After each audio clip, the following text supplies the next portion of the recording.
The festival is nigh!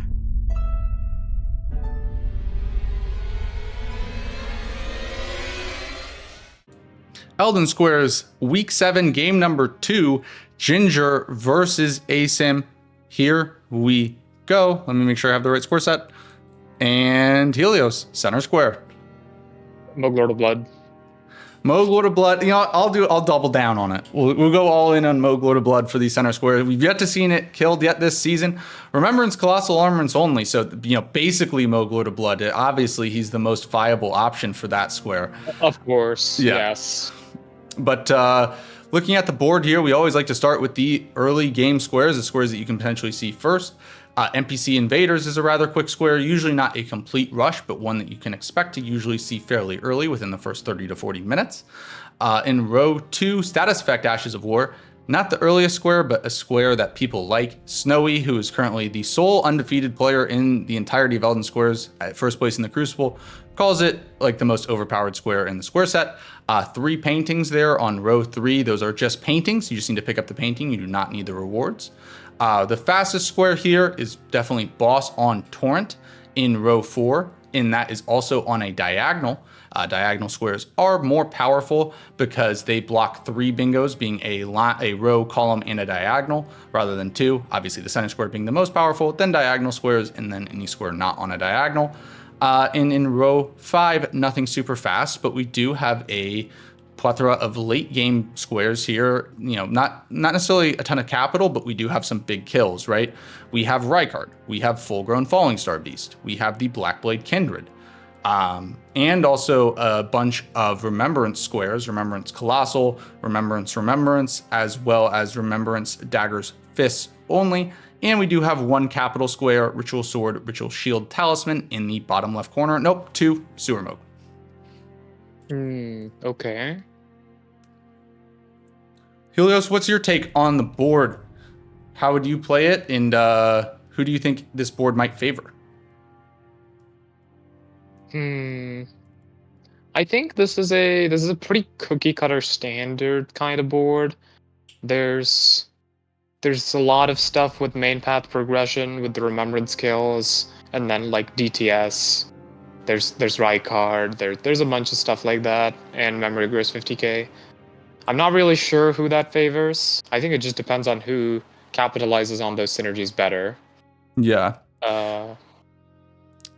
The one kind of wrench in this board is whenever there's multiple like kill remembrance with X squares, it can kind of be difficult to manage them. Normally when there's 2 and one of them is not remembrance, I like to say hold off on doing the remembrance square. On this board, I think it's very acceptable if you find a early Colossal or an early dagger or fist weapon to go for Godric right away, get his remembrance for remembrance. You can also work towards Memory of Grace with 50k. In Stormveil, there's a Crucible Knight. You can do 2 Crucible Knights really easily with Stormveil. There's just the one in the Everjail. There's also a Tree Spirit in Stormveil. And Duper Remembrance is on the board too. So you can go ahead and pop that Remembrance Memory of Grace with it, then immediately go dupe with it and still have a Remembrance for Remembrance. I said Remembrance way too many times. I hope you guys all kept up with that. I did not keep up with that. Although, I will say there's one very interesting play on this board, and it's sacrificing Torrent Boss and doing Stormveil paintings. I think that's a potential play that gets you some decent value on this board. Like, it gets you a little bit of map, and it also gets you into Stormveil early. And you can check Roundtable real quick. You can maybe even do a Kaled Colossal check. See if you can get that Colossal only. Or you just do the Roundtable check and find Starfist, hopefully. Yeah. Also, you know, we do have 2 capital squares, and getting your Remembrance Shard Bearers out of the way early will help you progress towards those capital squares. We saw last game, you know, how much of an advantage Altus access was. And you can see a very similar thing with capital access, right? Because if you have 2 Shard Bearers dead and your opponent doesn't, you know, they got to jump through a lot more hoops to get access to the capital. And especially if you're able to synergize really well.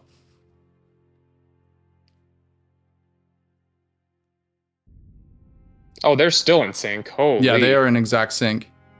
Even their like camera movement while getting the grace was in sync.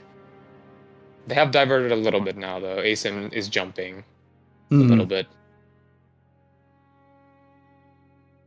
Yeah, I saw Alco, mention you might be the best player in the world, one of the best outside of some of the bingo brawlers to talk about this. He said he thought that it seems like the routing for the base game bingo seems so much more complex than DLC. You've played a lot of DLC bingo. To you, what are kind of the biggest differences between the formats? DLC bingo has a lot more synergies. With at least the square set that I have played, there's a lot more potential for getting 4 or 5 squares connected to one quick early gameplay like Golden Hippo, right? Or Ancient Dragon Man. I have observed that on a lot of boards. Like, those plays tend to be very strong early. Yeah, and there's a lot of synergies and there's a lot of holding on squares and knowing how much to hold, when to hold. Which is slightly different than base game. You still do all of those things in base game, you just do them way more in the DLC. Mm-hmm. Like, it's a critical skill to know how to time yourself and your opponent in the DLC. I also think, to me, I haven't played much DLC bingo, I dabbled in it, but it looks like to me as like a spectator, right, that the level of execution, particularly because the weapons are standardized, is much higher in the DLC, right? Like the fights are like dances because you're like, I'm always using backhand blades or always using great katanas, and the execution is just like picture perfect at the highest level. In base game, it's hard to get to that point because you're using random weapons, but also due to the random weapons as well as the increased number of bosses and everything, I think like the room for creativity is much higher in base game. Mm-hmm. And Asym was slightly behind. I think they're now almost dead even, but they're using different weapons. And I do think I prefer the Stone Club in this situation. I want to see the damage, but... Well, they're both hammers. One does strike and one does pierce. Ginger's hammer does pierce here, and this is going to be very, very close. The stream delay is even, so there is no stream delay difference for both these players. If they do get knocked off their horse, Ginger accidentally missed inputs and gets off torrent, so he has to reset. That's brutal. That's kind of brutal. Yeah, if you step off of torrent, you have to reset. The whole fight has to be on torrent. You have to jump in the arena, immediately mount your horse, and if you get off for any point, whether you get knocked off or accidentally dismount, you have to reset the fight. Very brutal for Ginger there, and Asym should get this square, and he does. Asym, yeah, gets it done. Got tagged a little bit there, but he pulled through. And Ginger sees the mark, and that will be unfortunate. I mean, the damage seemed very equal. Ginger's fight isn't as clean right now, but obviously he's frustrated with himself. That would have been, probably a second or two difference had they both gone in there evenly. Ginger also entered the fight first, so I think he did have like a 2 to 3 second lead. If he didn't have that little incident. Sort of Milos for Asym. Yep. Which is usable. Yeah, Sword of Milos, probably like a B tier weapon, I'd say, somewhere around there. It is, it's pretty strong. The Shriek of Milos Ash of War gives a debuff to your enemies so they take more damage.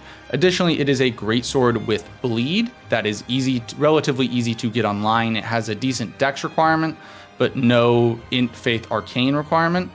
That being said, the downside of it is that normally with a greatsword, you want to be using charged R2s and tap R2s. The R2s on the Sword of Milos are horrific. So even though it's a greatsword, it is an R1 machine. Right. You definitely have to use it a little bit to know how to use it. Sometimes I still mess up with that weapon, and I end up using my R2s and regretting it immediately. Yeah, it's something I would be happy to settle with.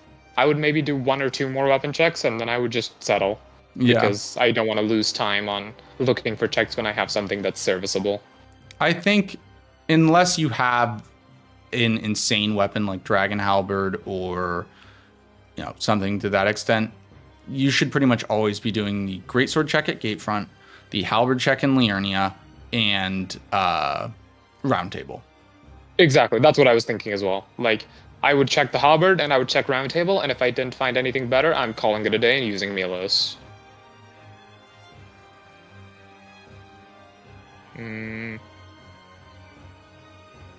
Yeah, I wonder if this will be a paintings race here, though.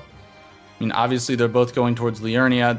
We won't tell until later if this is just a setup play or a paintings play. Paintings play. It's also interesting that one of them could potentially make up time by running to the painting from the waypoint cellar, because I think that should be faster than Agil Lake. Mm-hmm. Now, it does Asym, look like here, yeah, not a paintings play for Asym. Yes, he's warping to first step, and you typically want to pick up the Celia painting third. So unless this is some weird routing mismanagement, he is not going for paintings right now. Well, I think he's looking at staves. He picked up the Tops Grace, Lake Facing Cliffs. That's not a super common grace in Bingo, unless you're going for something like staves or friendly NPCs, something that requires tops. We do see the chicken attack there from Ginger. Just the classic chicken attack. I just realized I probably need to be careful about DMCA now that I'm streaming on YouTube. Ooh, that's a good point. Yep. I gotta close that if it comes up.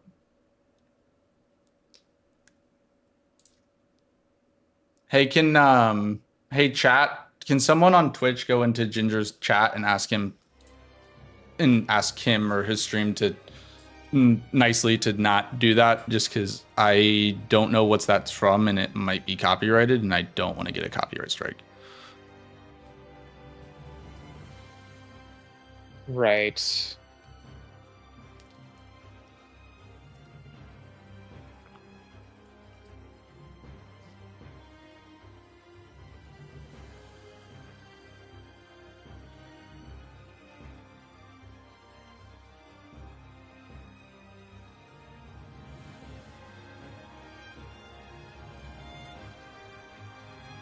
Sci-Fi, please no, I have to hide his screen to be safe. I got monetized 2 days ago. Dude, I could do the world record run for monetization into new channel into monetization into banned.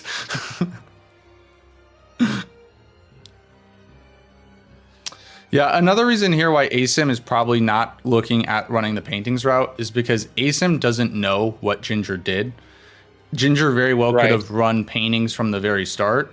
Well, Ginger, because he got sniped, knows that Asym started with Torrent only. Of course. Now, obviously, that's a bit of a double-edged sword for Ginger, because that also means if it's a race, he might be behind on paintings. But due to the information game, Asym's probably less likely to push paintings. The risk of getting sniped is too high. Also, we do see a perfume bottle check, and it is chilling. If you're wondering why the perfume bottle is checked, one of the things that we have done with the randomizer is we have replaced the key item perfume bottles from base game with the perfume bottle weapons from the DLC. Now that has had an unintended effect because the lightning perfume bottle is really, really good at killing the abductor virgins, which is a basically free ticket to Altus. Yep, one ticket, ride for anyone. Just need a lightning perfume bottle. Yep. We do have a kill an Altus boss perfume bottles only square, but the idea was like, oh, you just check it for that square, but now it's become very powerful as a way to get into Altus. It's something that we were talking about potentially removing that pickup for playoffs due to how oppressive it is, but that's going to be up to the players that qualify for the playoffs. If you're Asym here and you see paintings, if I were Asym, I would try to sneakily set up one more square in column 2 before claiming staves. Maybe. I mean, if you're getting staves, also Colossals is just very strong. Right? Get that Oh, center yeah, square, I can see that. set up both diags, right?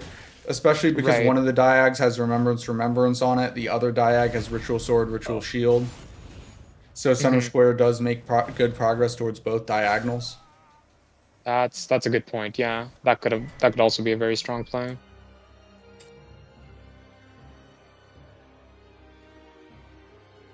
I guess he would have to do the colossal check, which he does have a pretty good grace for now.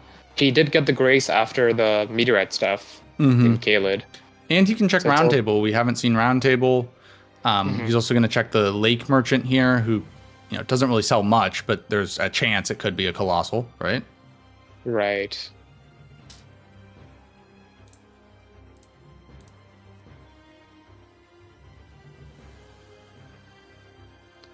Bobs does indeed throw hands, if you let him, and he sometimes throws sorceries too, and he kills you. Oh my god, he does sell a Colossal. Asym doesn't see it, though. Holy! Oh yeah, it was the Great Club. Yeah, it was a great club. I don't think Asym recognized it. There's a Yeah. lot of clubs in this game, and you could get confused between them, understandably. I think Great Club is, like, fairly decent, right? I don't know about stat recs, but once you get it online, you can kill Godric, sure. Yeah, I'll look up the... I think it's Stat 34 recs. strength. Oh, it's 35 strength. Oh, It's okay. just 35 strength. So that's... Just 35 Well, strength. no, I mean, like, that's the only stat requirement. Like, it's only Yes, strength. yes, yes. So that's what? With two-handing, 24? Yeah, that's pretty 23. high. It's 23. So with No, Sword Seal, because it's 18. 23 times 1.5 is 24.5. Oh, does it round down? I Oh, think it yeah, rounds okay. down. Also, we do see Oh, Troll's Night Sword. Also, if that's Bonnie's Butchering Knife, that is a weapon that's potentially viable, but we have not seen yet this season. I mean, if you get the Troll Sword online, I would prefer that to the Bonnie Knife, I think. True. The Troll Sword is... It's not great, but it works. It's like Yep. Milos. I guess you could just use Milos. I think I would take Milos over Troll's Sword. I If there would was too. 30 int on the board, I might feel differently, but Even with 30 int on the board, it's like 18 int for that sword. So, yeah. like, that's 12 levels you could have put in something else. Well, I just meant like if you're getting 30 int anyways, like for scaling. Ah, okay. I see. Also, we do see Loretta's Warsickle, aka the poop stick there, from the halberd check, so that is completely unviable. It's a fine weapon in the actual game, but for bingo, it's not nearly good enough to justify the stat requirements. It's like the worst halberd. I mean, it's fine, like it's usable, like it's not clinging bone, right? I guess just by being a halberd, it gets some Yeah. points. One day, I will use it in a game. One day. One day.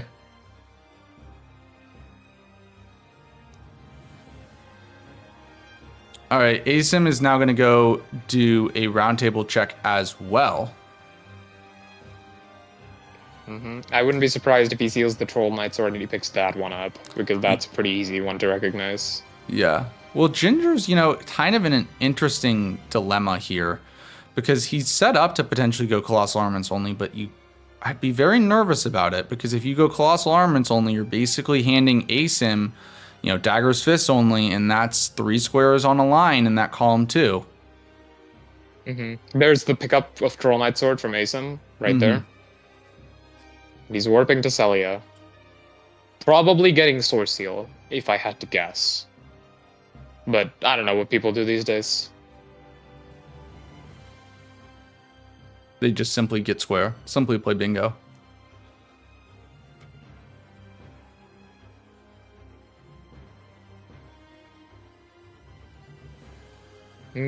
So Colossal is very good for Asym, because even if Ginger blocks with Dagger's Fists, Asym still has 2 bingo threats and blocks 1 off of that square.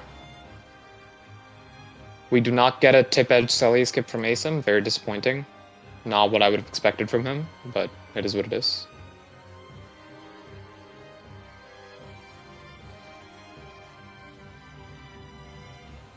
Yeah, that new Celia skip that you guys copied from Kata. I hate that you guys do that. That's insane to me now. And he fails it again. He fails the Asym tech. He fails the tech that he invented. He fails, yeah. Yeah, so when literally the tech he Asym first started playing bingo, he was struggling with Celia skip, and he realized there's a way. It's slightly slower, but instead of running up the branch, it is quite a bit easier to instead like just jump across to that other branch and then run up there. So yeah, he messed up his own skip. Okay, gets it this time. Yeah, so it's definitely slower, but that first branch is very slippery. So it's quite easy to fall off. Yeah, they butter up that branch every day. It's the Every Celia day. duty. I permanently do Asym tech. I never do the run up the branch strat anymore. It's just not worth it for me. It's why you're washed, Helios. Not willing to do every skip to save a few tenths of a second? Cringe. Like, it's 2 seconds. I'm not losing anything on 2 seconds. If I am, then I have other things to improve. That's fair. That's very fair. The more I play bingo, the more Rambler's philosophy makes sense. Yeah. Because, yeah, like, I mean, once you get to a certain level and, you can outplay players tactically and you're not going to make big execution mistakes, it's doing things that are more consistent, like, is better. Improving consistency. Yep.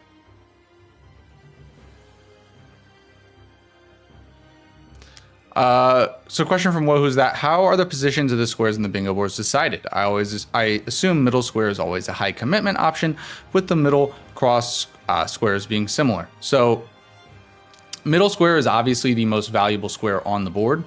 But it's everyone kind of values it differently, right? You do get 4 bingos blocked from that middle square, as well as the ability to create threats off of it. But we've also seen a lot of games where someone rushes middle square, loses everything else, and then GG, right? So it's a difficult balance. Also, as the game progresses, the values of squares increase or decrease because of pressure that can or cannot be applied, right? Middle square is still really valuable on this board because of the threats that come off of it, but also like 5 bosses in Dragon Barrow, right? Coming into the game, that's a square that's maybe not super valuable because it's not on a diagonal or center square, but in this case, it is pretty valuable because it would build a huge threat for Asym in column 2, and also work to build a threat for Ginger on row 3. And the boards are randomly generated from we have a list of objectives, and it gets randomly generated from that list. Asym is finally heading into Stormvale. And yeah, does looks grab like this grace. very well could be going. Hate. I think he needs to probably he wants to fix his flasks.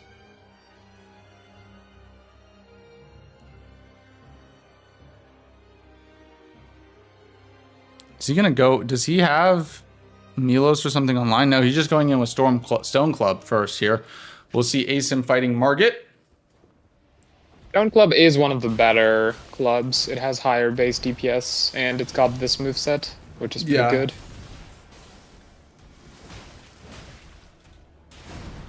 I'd say if I wanted a club for Margit, it's probably this one. I take Morningstar. I think Morningstar is the best one. Oh yeah, of course, for the bleed, but yeah. Yeah. I was kind of thinking there was one other good one, and I couldn't remember which one it was. Spike Club, of course, yeah. Ginger does go ahead and upgrade his Troll Knight sword to +4 here. That's a bit ballsy. Well, if he wants to run that early, he... I guess if he's doing it already, he could beat Asym to Colossal here.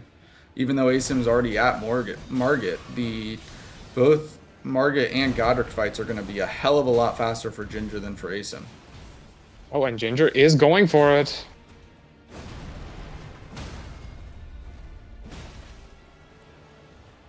The worst possible scenario here for Asym is that he has already depleted Godric's entire health bar and he's in the death dialogue.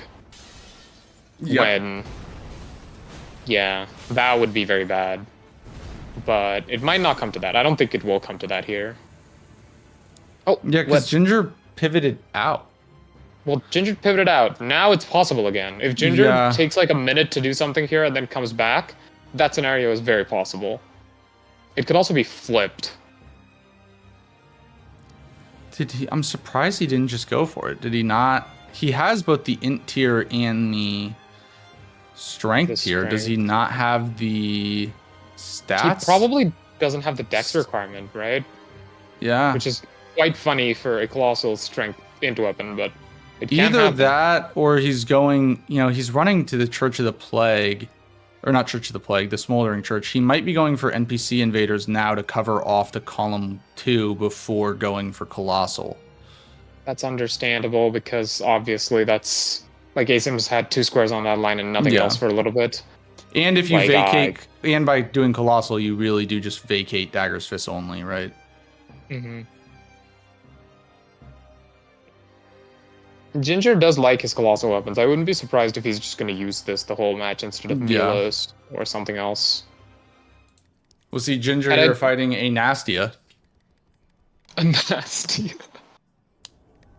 She is a Nastia, a nasty girl. Ginger could roar at her, although I'm not sure if he knows about Troll's Roar and how it works. Well, the bonks will do the trick anyway. Or the pokes, I suppose. Oh my god, lady.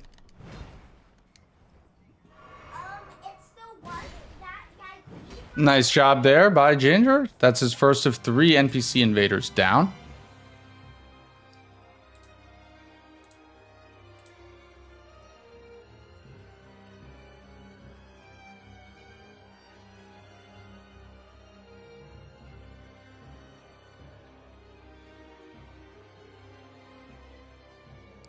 Yeah, now Asym does just seem to be going straight for that. Little cheeky bingo move, pulls the lever there and then sits at the grace so that the elevator drops slightly faster. Because it will, if you quit out and or sit at a grace, if an elevator is in motion, it will come all the way to the bottom or the top or where it is going.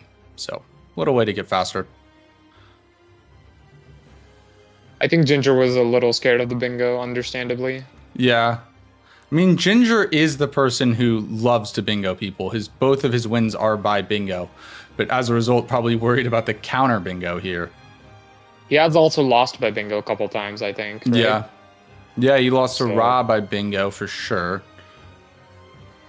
All right, we have Ginger here fighting Henricus. That'll be his second invader, and Asym here fighting Godric, using the Trolls War really nicely, actually. Very effective. That Ash is very strong against NPCs. It is pretty good. You can even do the follow-up and get them right when they're standing up sometimes. It's a little bit RNG, though. Like most things against NPCs. Okay.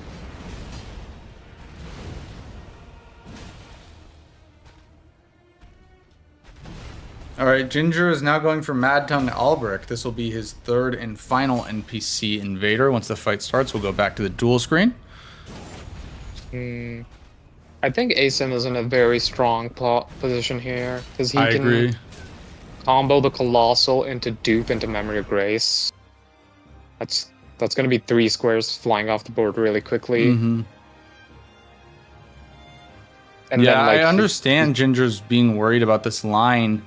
But I think Asym's getting away with a much stronger play. Ginger gets the NPC invader down.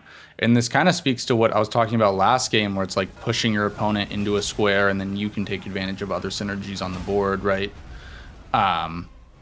The threat that Asym had established, Ginger was scared about it, did NPC invaders, and now Asym is able to do Colossal and the synergy that comes off of it. Additionally, we do see Ginger go ahead and do the fist check in Roundtable there. By Mad Tongue Albrecht, there is a fist weapon in vanilla that is normally the Cypher Pata. For Ginger today, it was the Poison Hand, which for bingo is horrendous. The arcane requirement is way too high. Yep, it's like 30 almost. Yeah. So unless the 30 arcane squares on the board, you're not making any smart plays with that one. Oh, and Asym goes down. Gets double hit. That's the first person who's died to kill Godric. Oh, it's me. yes, It's me. yes. First person of the season to die to Godric, by the way. We will go ahead and let me pull up the stats. We do keep track of the kill death ratio for bosses. Coming into the match today, Godric was 0-43. Now he gets the first one on the board. Godric finally gets his first Yeah, at least in the golden order. Those stats, those kill death stats are only for golden order. the Godric incident, Yeah. which is pretty much just dying once to Godric. It's an Yeah. incident. It never happens.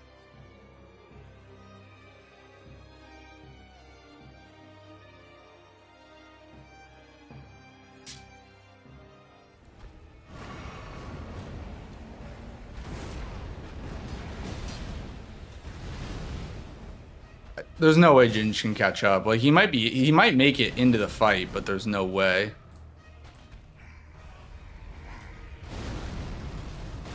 Yeah, it's unfortunate. Unless Asym dies again. Yeah. So now there are only 4 bosses that Golden Order players have not died to, all of which being late game bosses that players have not died to due to low sample size. It is Sewer Moog, Rykard, Morgott, and Moog Lord of Blood.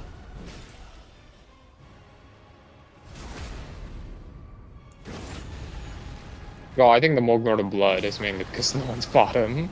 Well, Moog Lord of Blood is 0 player kills. You know, we haven't seen him.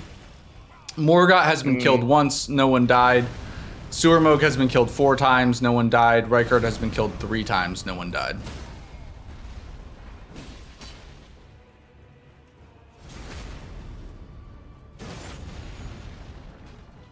It would be pretty hype.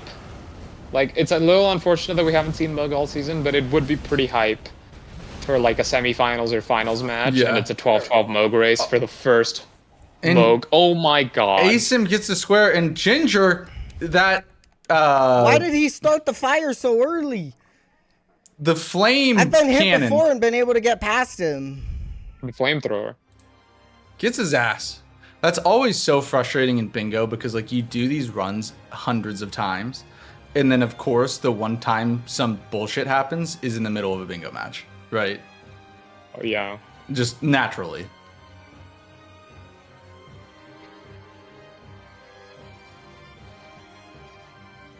If you're Asym here, you have options. So Ginger now sees the colossal mark. I wonder if he's going to pivot here. You can see he's thinking.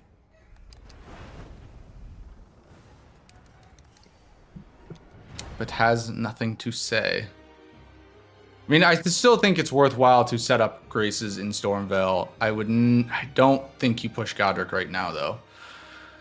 I think the best case scenario for Ginger here is he kills Renala and kills Godric with her weapon, or Radon, Because you or can't Bicard. because he can't set up a dagger fist weapon in time. You know, the other option would be just killing Godric with the Colossal to try to snipe dupe or something, but with Dagger's Fist on the board, that's a very hard square to do on anything other than Godric, unless you have like Reduvia, Starfist, you know, Iron Balls, something like that. So it's really hard to commit to such a aggressive play by just murdering Godric here to get the dupe snipe.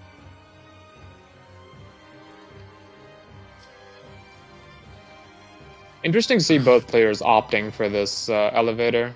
Yeah. It's a little bit slower, but it is safer. I guess that Well, justifies it's it. to help set up Tree Spirits and Crucible Knights to get that grace. That makes sense. Yeah. That makes sense. I normally get the grace and then run the bird path anyway, but I don't know if that's actually faster.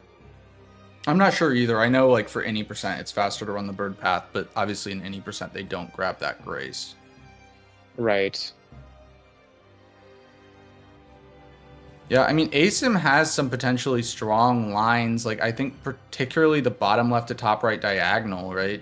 You have Eleonora, which is an Altus square, Sword and Ritual Shield, which is a capital square, and then Blackblade Kindred, which is an incredibly high-scaled late-game boss, right? That line could be really dangerous for Asym if he pushes it. Here, Asym is killing the Fort Height Knight for Bloody Slash Ash of War. That is one of his status effect Ashes of War.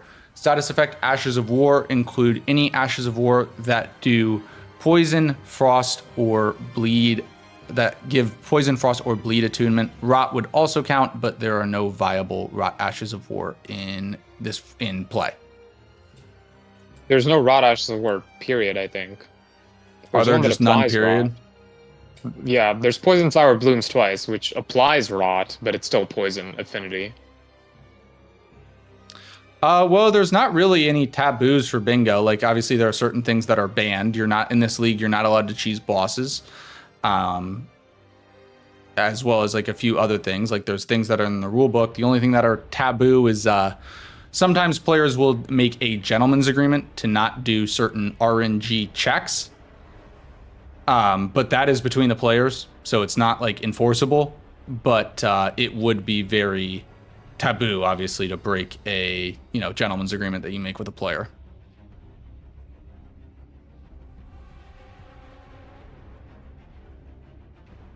Yeah, a lot of people will gentlemen's either the Lightning Perfume Bottle or the Godskin Peeler. They are pretty contentious right now. Mm-hmm.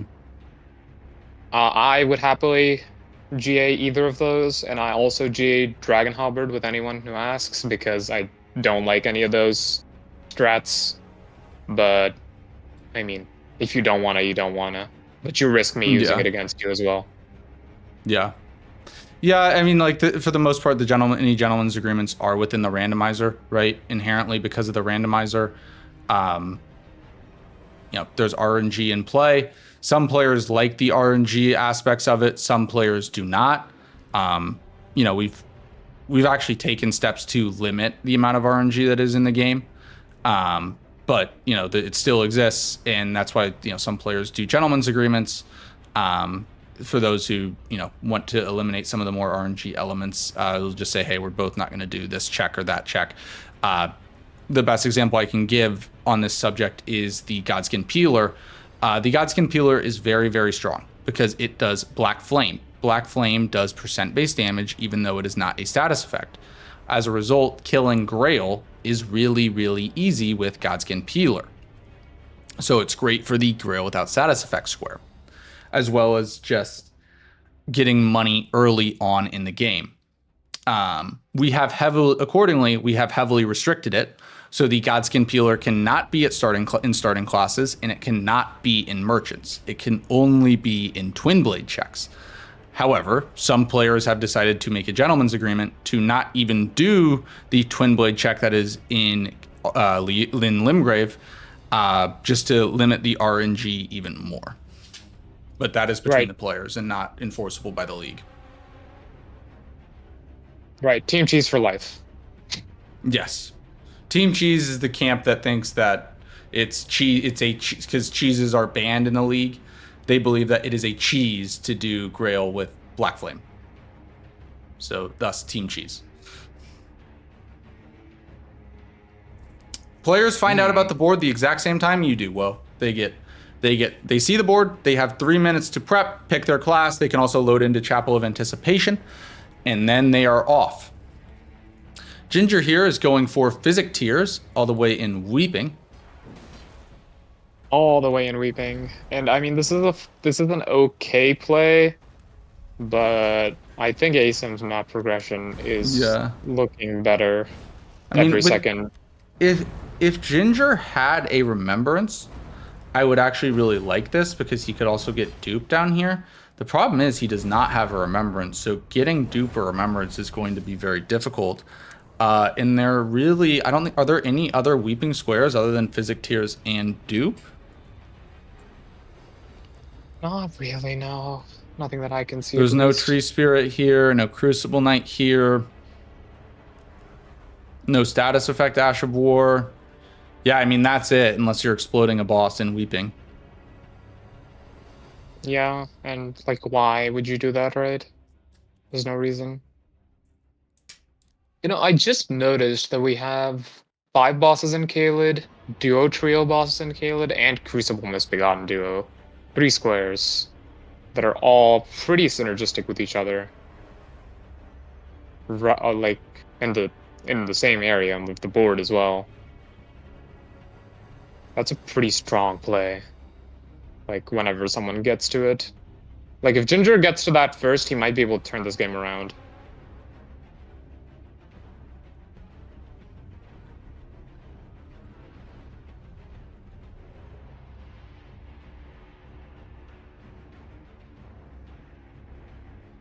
Yeah, I mean, it's not a great spot for Ginger, but I'll be honest, as long as a bingo line is on the board, Ginger's dangerous.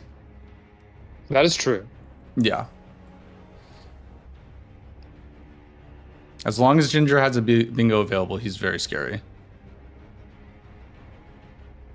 Status effect Ashes of War here is just another really strong square for Asym because it's going to build up 2 more threats. So now if he gets that square, he will have 4 threats with 4 different lines with 2 squares on them. And it's going to be really hard for Ginger here to kind of pick your poison, right? Between column 3, row 2, and both the diags. I also think that if Asym manages to somehow get the status effect Ashes of War and then kill BBK, that's a pretty bad position for Ginger to be in. Yeah. In fact, I don't think Ginger is going to finish Physic Blast Tears here, but if I somehow had that information, like he marked it earlier or whatever, like I would have definitely just prepped BBK. I think he is going to do it. I think he's going for the Dragon Barrow avatar because he's going to look to do Memory of Grace to 50k at the same time as getting Physic Tears.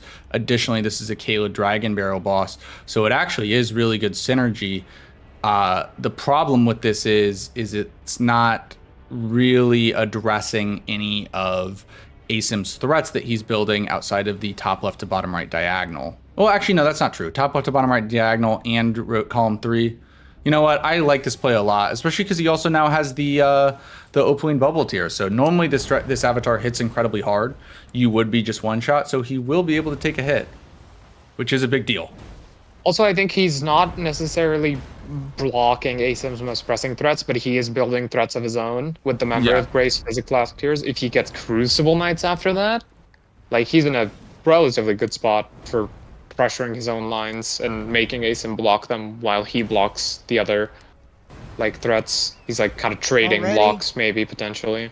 Ginger also does love these avatars. He's kind of always been like the king of Dragon Barrow. He's always felt like these Dragon Barrow bosses, particularly the Putrid Avatar and Bridge Grail, are just really strong because they give you almost 100,000 runes each. And he's spent a lot of time practicing both of them. Of course, I say that, and now he's probably going to die. But, yeah.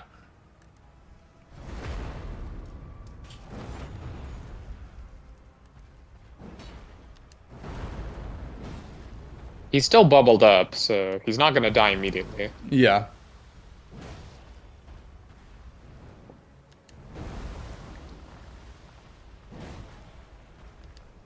Yeah, you know what? A good point by Snowy. A crazy aggressive play from Ginger would be to sit on the Mog, level health, and then go straight for BBK, and then Memory of Grace. He does have the weapon for it if he's going to do it. Yeah. Like, BBK is weak to magic, so this is a great weapon for it. This is totally doable with the Colossal as well. The only thing that's bad about the moveset is the charged R2s are a poke, which can be difficult to get off with the BBK's like, scrawny little legs. BBK is also pretty resistant to pokes. It's like the highest defense. But the standard is really good, and the magic is almost as good. So and beautiful hitless fight there by Ginger. I know it is obviously just a, it's a Putrid Avatar, right? So it's not the most difficult fight in the world, but it is. I mean, he's under immense pressure. If he were to die late there, that would, at this level, basically be like a massive nail in his coffin because it would just be such a time waste. So very, very nicely done there by Ginger. A great kill for him. And Asym seems to still be going for his status of the Ashes of War, and he gets it. Yep, there's So where Satisfied does he go Ashes of from War here? for Asym. I Where think he goes from here I will be go pretty- Eleonora. Really? You just ignore column 4 entirely? I mean, it depends how comfortable you are with BBK.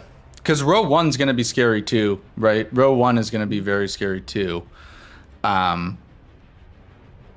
You know, if you can bet on if you want to bet on yourself to do BBK, then I would go BBK right now.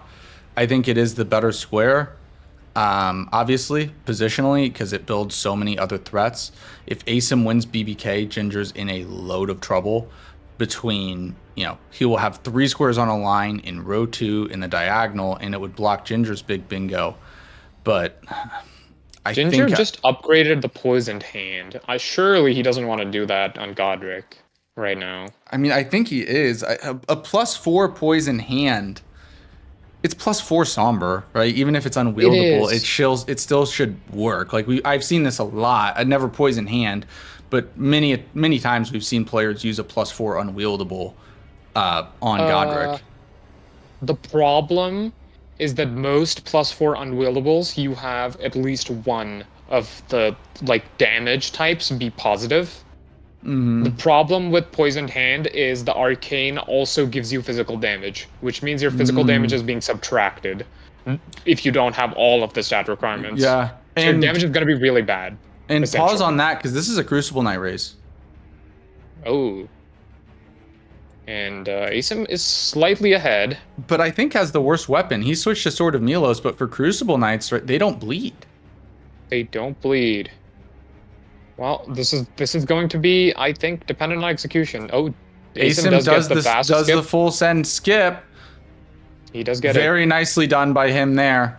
So the reason why that works is because what's supposed to happen is you land on a rock that shatters and you fall all the way down.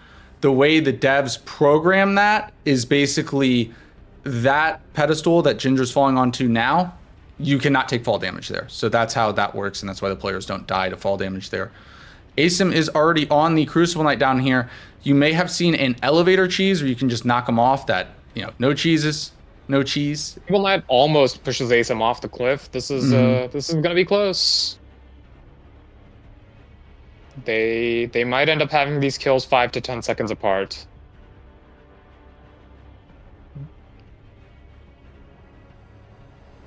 Although this is the less tanky one. Yep. So Asym does get it down first. And he did warp to Stormhill Shack, so he's not trying to greed for the duo. Which would be... Well, there's only losing. 2, so... Ginger gets it down second, does take a bit longer to warp. So he did make up time on that fight, though. He did make up time. Like, he started much later, and he ended only a couple seconds after. I'm gonna refresh Asym's stream. He's actually a couple seconds behind Ginger here. Okay, they are now neck and neck. Asym had a bit of lag earlier and wound up getting a second or 2 behind Ginger, so they are now even in time. So Asym gets in. This is going to be purely At dependent. 09. We'll see when Ginger gets in.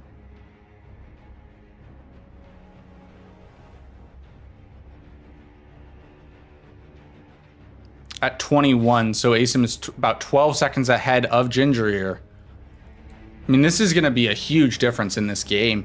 If Ginger gets this, Asym has 2 incredibly oppressive threats to deal with on the row 1 and the column 4. Meanwhile, if Asym gets this, Asym shuts down Ginger's best threats. This will be a huge moment in this game. Oh, a very rare no fly immediately after the phase transition from Crucible Knight. Luckily, Asym only gets chipped a little bit from that, but I'm sure he was confused. And Ginger is also in phase 2. Ginger's damage is significantly better, although the Crucible Knight has taken a trip away from him now. Asym gets the stagger, though. One more hit should do it. Asym has this. That's a huge snipe for Asym. Huge. Ginger will see the mark in just a second. He sees it now. Really tough for Ginger there. Really tough for Ginge. That was pretty rough on who gets this game. I think Asym now that is in won an the game. incredibly dominant position, does not have any significant bingo threats to worry about, has two really strong threats of his own, has map advantage with Altus, and is up 1 square on the board. It's still early, so Ginger can come back, but an incredibly dominant position from Asym here. Also, I want to say both these guys have been playing very well today. You know, we said earlier coming in, it might be a case of, you know, who shows up better on the day. And so far, both playing incredibly well. Ginger is going to go for BBK here. And it's a Pretty bold move, ballsy Cotton. play. It's really ballsy, but if it works out for him, it shuts down both of Asym's bingo threats, ties the game up at 5-5, and really levels the game. But it is an incredibly aggressive play, especially because he does not have a lot of health. He does have the bubble, but he might only be able to take 1 shot. And he's taking a shot. Yeah. So, Asym now going for Eleonora. which is a significantly easier play for him than this fight for Ginger.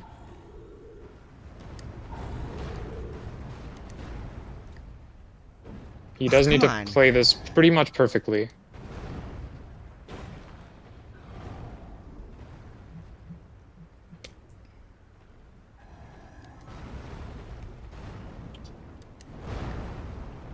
I'd really like to see Ginger heal purely because there's a chance he could survive a light shot, but like he will need every point of health in order to do so. Yeah. He does seem to be getting his stagger from the pokes, which is not the greatest DPS, but if it gets it done, it gets it done. He also is fighting BBK in a relatively nice spot somehow. Like, this entire area is flat. You don't often get an extended fight here, but Ginger is. Yeah, I shouldn't have said anything, man. Oh, wait, no, BBK's back. He's back. He's back. God, you can just see it on Ginger's face. He is fully locked in.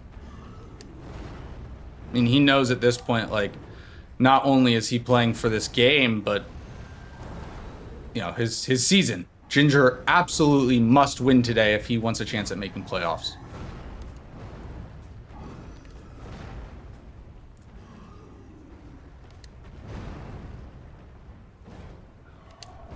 Missing a lot. The pokes are definitely not in his favor. Asym is fighting Eleonora here. We're going to go to the dual screen for just a second so you guys can see both fights.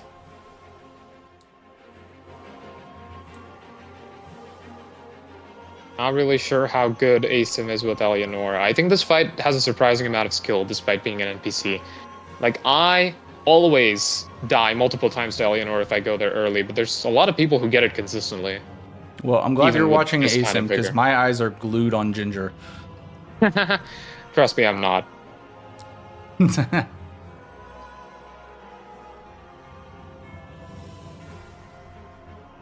Ginger's over halfway. Nice stun. Is able to greet another R1 there before taking the riposte.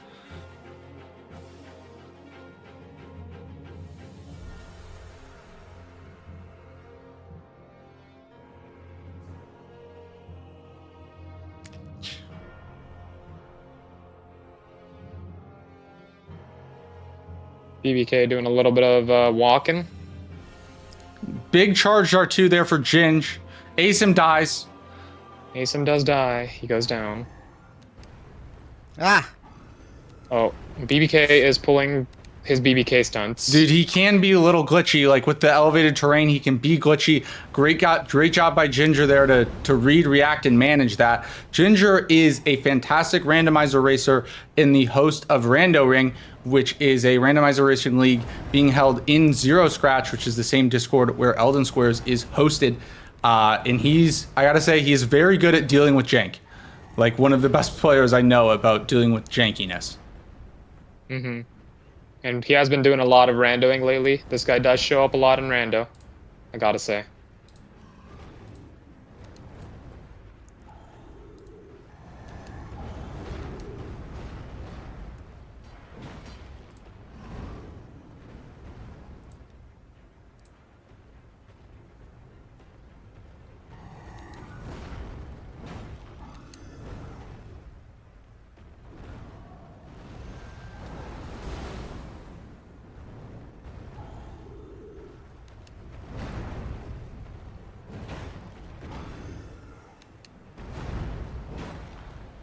That is not happy with our caster curses.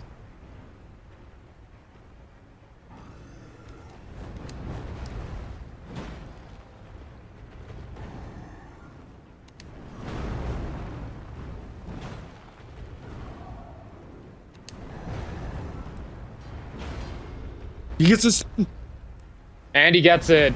I also think Asym died a second time. Oh, such a long and tedious fight. Let's go, Ginger. What a play. Big. Great job by Ginger there. Asym saved on Eleonora. Oh my god! Oh. Are you kidding me?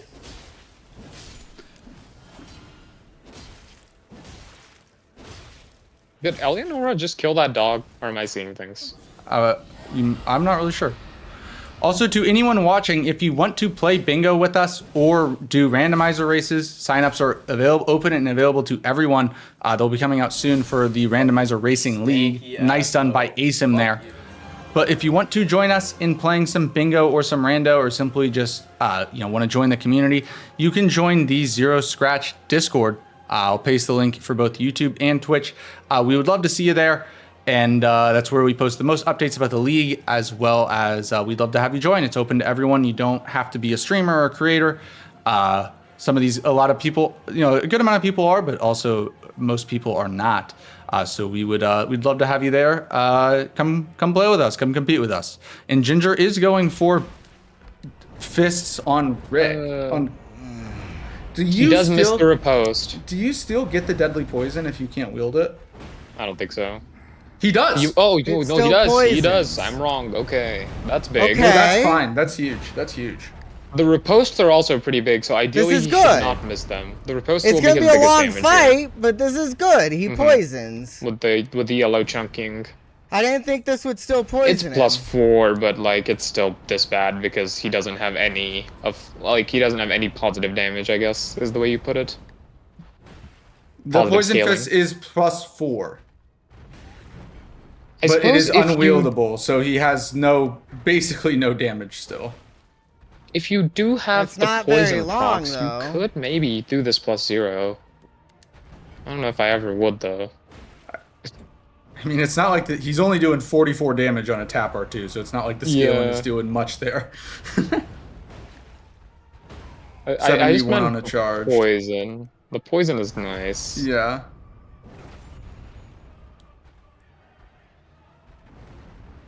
Ginge does have weeping, so he could snipe dupe away from Asym. Yep, if Asym is waiting for the fist only to go for dupe, he's gonna lose dupe. Because Ginger has way more prio on weeping. Yeah. And there's the poison proc again, just before phase 2. Man, that BBK play was so huge to help turn this match around, because it just neutralized Asym's threats, right? Yep, now this is the game.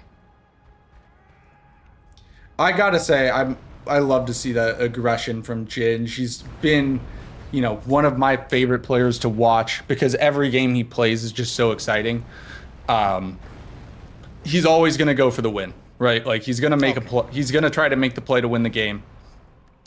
Sometimes it works out for him, sometimes it doesn't.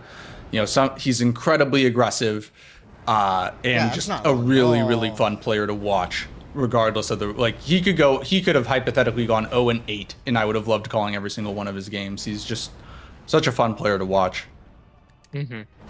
Oh, come on. Where is Asym going? This is a mystery.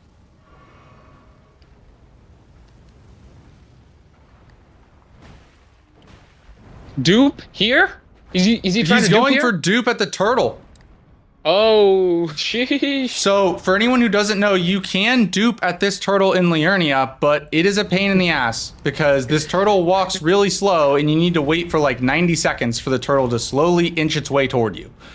You have to wait for the perfect timing, and if you miss it, you have to wait a really long time again. It is not... Also, there is another quirk of this. During late night, which is the period right before sunrise, the walking mausoleums don't walk. However, it is not late night for Asym right now, so he does not have to worry about that. I don't think this works. But do you think you could use Shriek of Milos to potentially blow off the God, But these It's fights too are high. taking It's long. too high. It's too high. I figured. It's probably too high, but I do really want to test it. Because, like, what if? There's no way Shriek's hitbox is that vertical. I know, but, like, what if?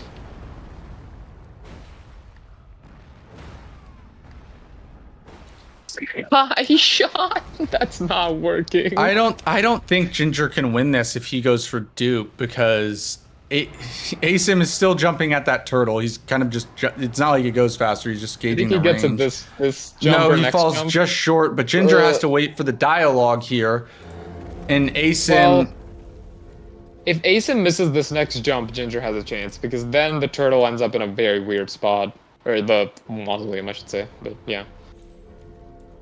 Oh, he makes it. Okay, yeah. He needs to not fall off, but other than that, the square should be his.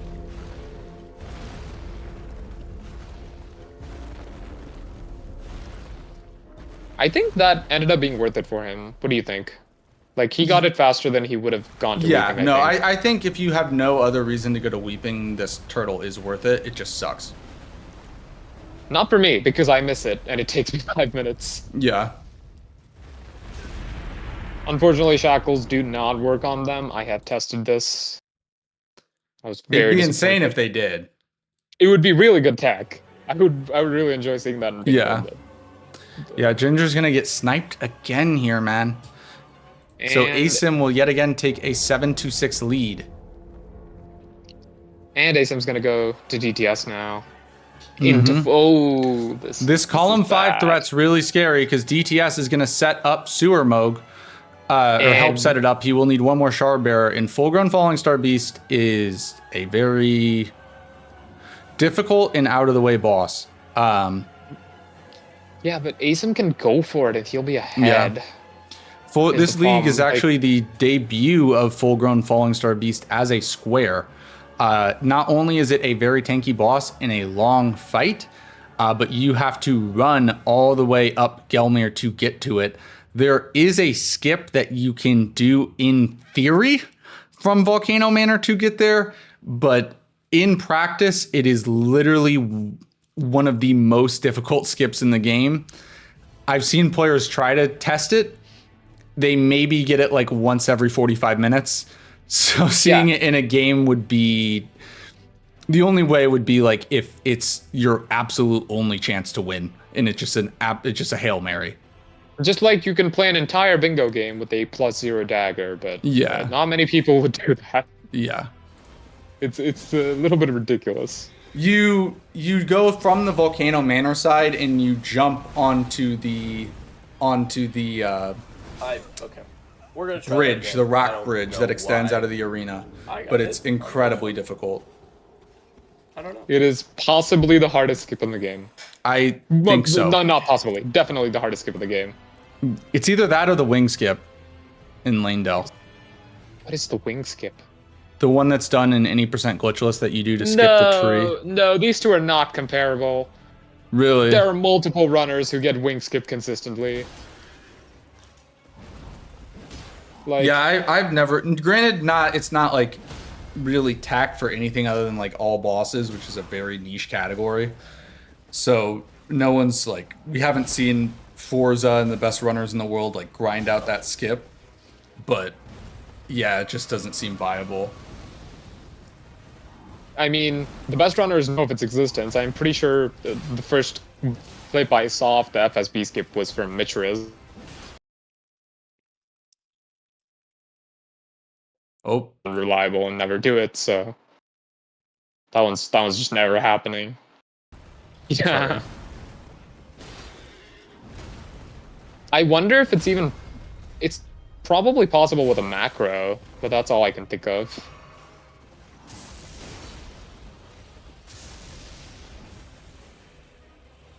Had to come over here.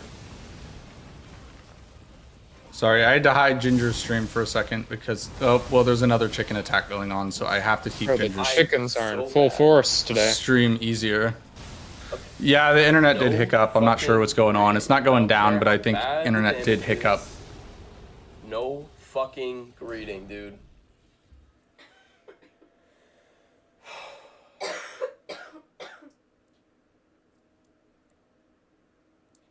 For anyone who's wondering what Ginger's doing, he's getting Fort Faroth right now. Yeah, I apologize.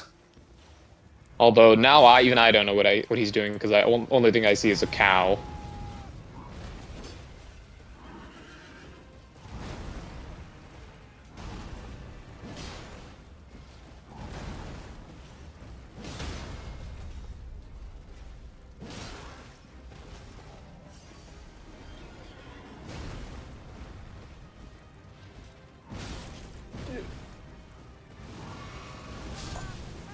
What is happening to me? Asym goes down to DTS again. Ouch. Guys, can someone please tell Ginger's chat to not to stop so that I can show his stream again. All right, are we good? Okay, we're good. Can you give us a summary of what Ginger was doing there? I saw a bunch of cows and a bunch of random characters from random things. I don't really know what any of them are.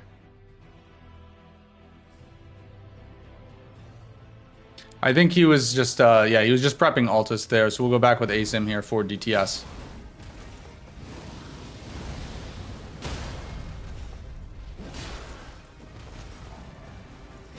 You know, Asym still very likely to get this square, but Ginger's struggles are buying Asym struggles are buying Ginger a lot of time. Additionally, Bingo is a very mental game. So not only do mistakes lose you time, but you know, it can really affect your mentality. Not only are you thinking about your own execution, but you're thinking about your square routing, your opponent's square routing. It's high pressure. Like the mental toll of Bingo is incredibly high. It's probably the biggest downside, I would say, of the sport.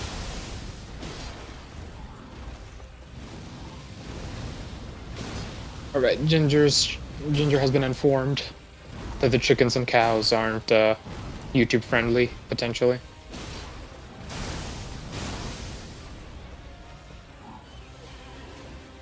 Thank you, guys.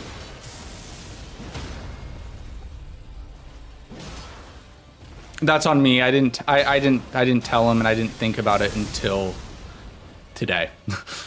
Asym does not dodge the big slam down, coward.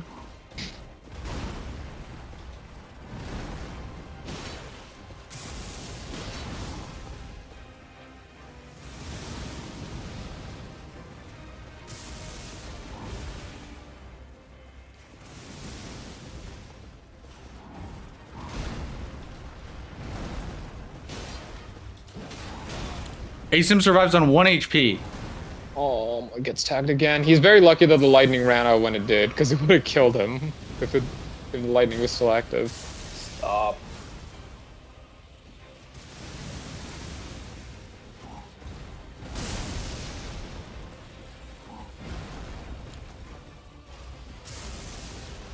Asym's playing this very safe. This is Stop. quite a long DTS fight.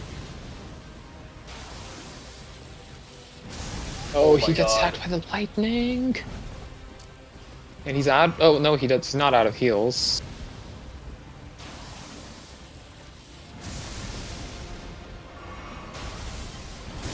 Oh, he gets this attack again.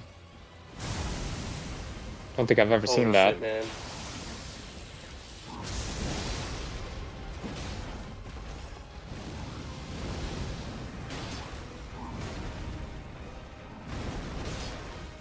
And he gets it done. Very nicely done by Asym there. Jesus fucking Christ.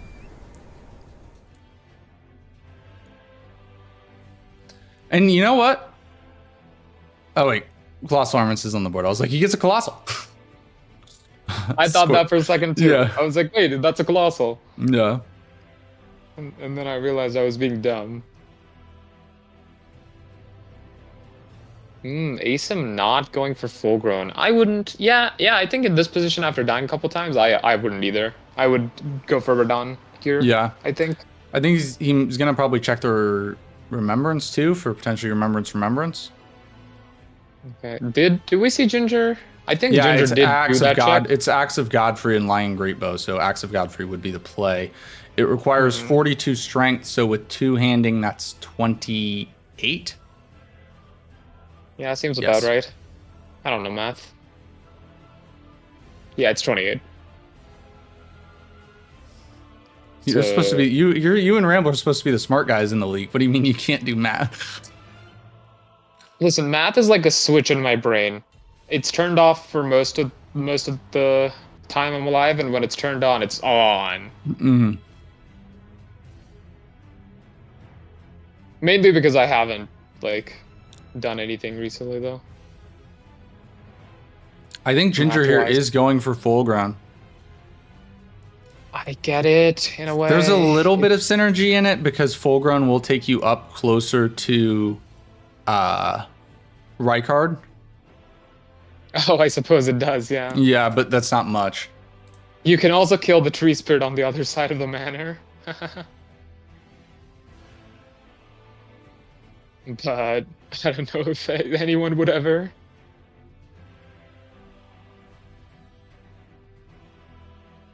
You also could potentially kill the tree spirit in Gelmir. Never seen it, but possible. That's literally what I just said.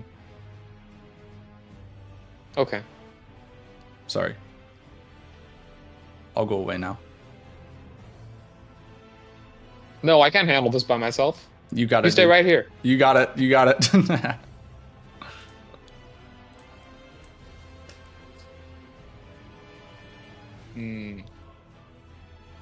Yeah, so this full grown play, I don't know. I feel like if I'm Ginger, I kind of let this sit, maybe. I think so too. I think Ginger's best chance Because to if win. he wants to do full grown now, I would look at potentially trying to do remembrance on Radahn and saying, like, I'm going to bet on myself to beat him to Sewer Moog, and if I don't, then I lose, right? And I'm fine with that. Or you go for the big brain, or not big brain, but like big hope Rykard play. Like you Rykard, explode something, and you try to beat Asym to Ritual Sword, Ritual Shield. And then you come back to this one potentially. Or you let either of those sit and let Asym decide which one he wants.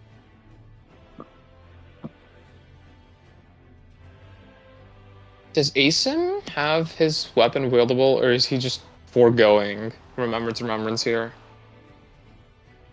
For Surmog. Because he can theoretically do that on Morgott. Yeah, he could theoretically do it on Morgott. I mean, also, though, might just be sacking Remembrance on Radahn, because you can kill Radahn to do Crucial Knight Misbegotten Warrior duo. Then he can block the final, and he can use that to block the final bingo. In addition, it's also a Kayla Dragon Barrel boss and a Kayla Dragon Barrel duo trio boss. That's such a good point. I did mention that. Like, Oh no, 40 sorry. minutes There's ago. not. Well, there is one more bingo though. Row 5. There's row 5. Yes. Yeah. I was gonna say that. Yeah.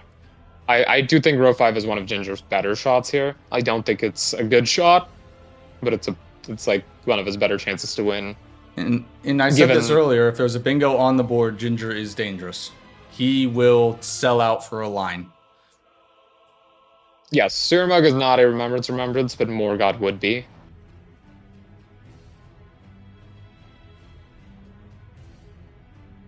Or he could just kill Sewer Mode, go all the way, through Deep Root, do Fia's quest line, and set up Fortisax for Remembrance.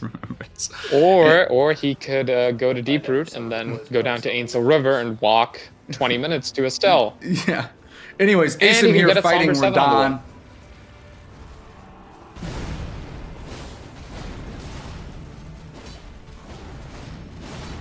Obviously, that's a joke. You would kill Moose or Renala or something. No, just go to Estelle. For the culture.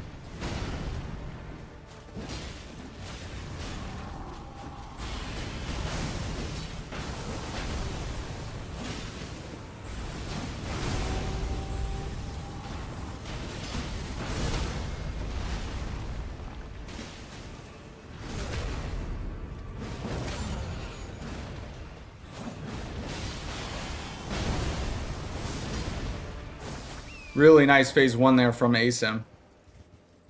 This weapon does very well against Radahn, as do most things that bleed or frost.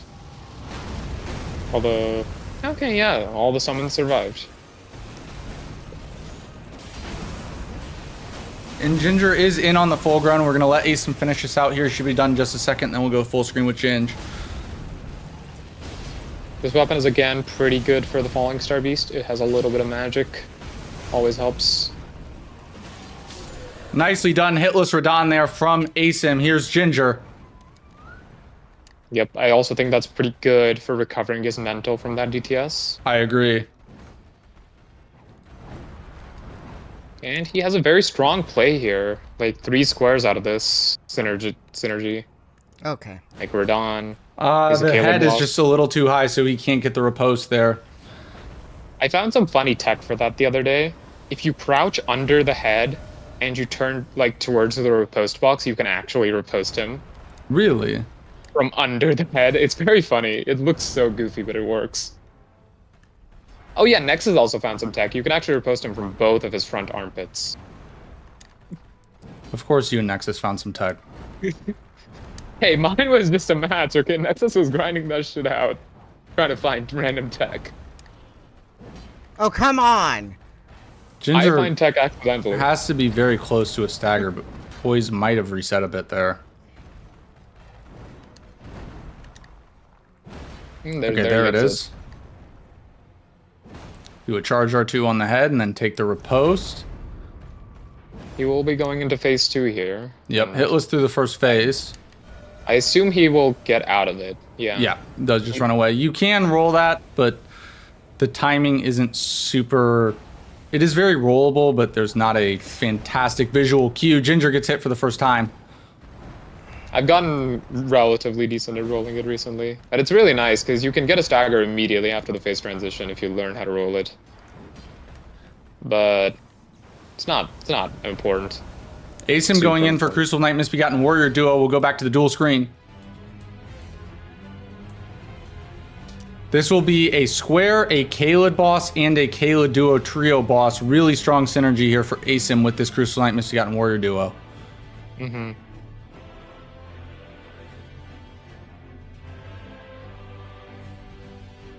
Crucible Knight does descend, and Asym tries out a jump that doesn't work. There's a lot of jumps that you can do on this guy. Sometimes you can even like He gets the stagger though, claws. so he's gonna be at 1 HP, but will get the Misbegotten down. The iframes last just long enough there for Asym to not get hit, and does get an opportunity to heal, which is incredibly difficult against these Crucible Knights. You kind of just need to run like hell away from them. At least in phase 1. Okay. Now we're into a Crucible Knight fight.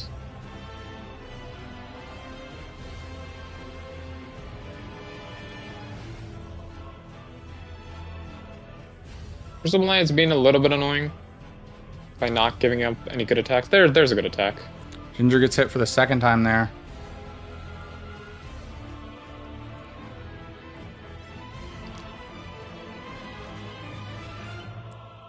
There's the unique attack from the full ground that you see in the trailer, and Ginger gets it down. Very nicely done by Ginger. Gotta say, man, his execution has been on point today. First try BBK and first try full-grown Falling Star Beast, 2 of the most difficult fights in the square set. Very, very well played by Ginger today. Keeping it close, but Yeah. just having to do those long, rough fights, you're already in a position you don't want to be in. Yeah, I feel like Ginger is definitely out-executing Asym today. His gameplay has just been better. But, you know, especially the closer you get to the highest level, right, the more bingo becomes a chess match, right? Because everyone has good execution, right? And the difference between good execution and great execution can be significant, can be mitigated entirely with better score selection and synergy. Like when you first start playing, it's kind of a game of like, all right, just like who's better at killing the bosses on the board. But the closer and closer you get to the top level, the more it becomes a game of chess. It's quite interesting. I do really like the mind games, the strategy. It's a little unfortunate that sometimes it comes down to picking a 50-50 though. Yeah. And Asym gets that done. Okay, he killed Radon. But he did not use a remembrance weapon. It's interesting Ginger did not synergize this tree avatar with his physic flask tears, but he must have had some reason that I've And missed. Asym is going for capital. Ginger here going for the Erdtree avatar that will grant him the explosive physic tier.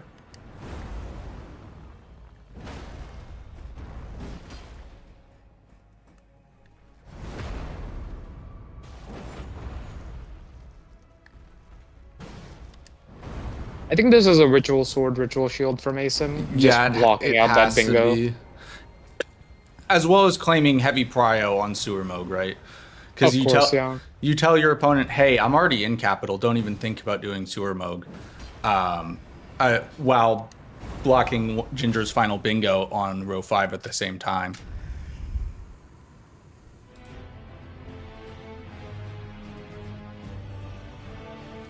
Is Asym going for the full send? Ooh, and he gets it! First try. That's hot. That's very hot. Beautiful skip. Asym can kill the tree spirit in capital. He can kill 2 tree spirits in capital. Technically. I think there are 2 over here. Really, really nice skip there by Asym. That is it's a doable skip, but it's definitely a difficult one. We don't see the full send very often. We see variations of that skip where you like drop down on a ledge and it's a bit easier. Very rarely do you see that full send. Great job by Asym there. Yep. We were practicing that in voice chat a couple days ago, and I think I may have found a consistent way to do the full send, but I have to test it because my mouse was dying at the time. Is there something with the shield? Because we saw Asym pull out a shield there to do that. Does that help? Blocking helps. Blocking helps. Or not blocking specifically, but one-handing. You want to have one fist out and not 2. Got it. That gives you much more forward momentum. Ginger here is going for explosive physic here on Bofa. I don't think he can afford one more whack. Does Bofa die from this HP? He does. He does. That had to be a bit close, but nice job by Ginge there. Gets the explosive physics square. I think Asym will be happy with his square selection, choosing to go for Ritual Sword, Ritual Shield here. See the little head nod there from Asym. It's just of the 2 blocks, much more synergistic than going for Rykard because you also establish yourself for sewer mode. This is a longer square though, and Ginger here is going to be able to claw it back a little bit. Looks like he's going to go Tree Spirits. This play makes sense if you're Ginger. How much sense does it make? Hold on. I think it makes sense. How many squares does he need? He needs 5 squares. Yeah, the real question is how many squares does he need, and does he need capital to win? I don't think he needs capital to win. What he does need to do is remembrance on Radahn. That has to be done. Has to. So Asym's just going to run up here past the duelist to grab the Ritual Shield Talisman. He can then go back and kill Gillica for the Ritual Sword. Ginger here fighting the first of 2 Tree Spirits.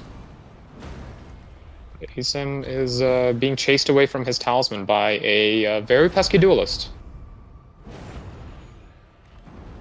He does get it. Gets the quit out.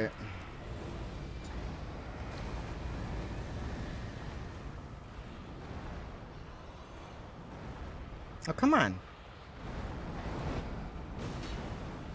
Rem means remembrance with remembrance. So remembrance weapons are a special pool in the randomizer. You can only get them from a remembrance, and you have to kill a remembrance boss with a remembrance weapon. Yeah, I know sometimes we use like slang and jargon, so if you ever have questions, feel free to ask. I'm more than happy to explain.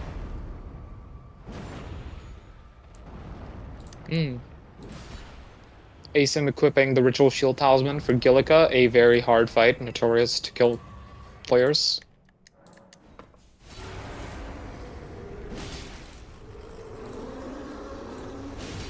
Ow.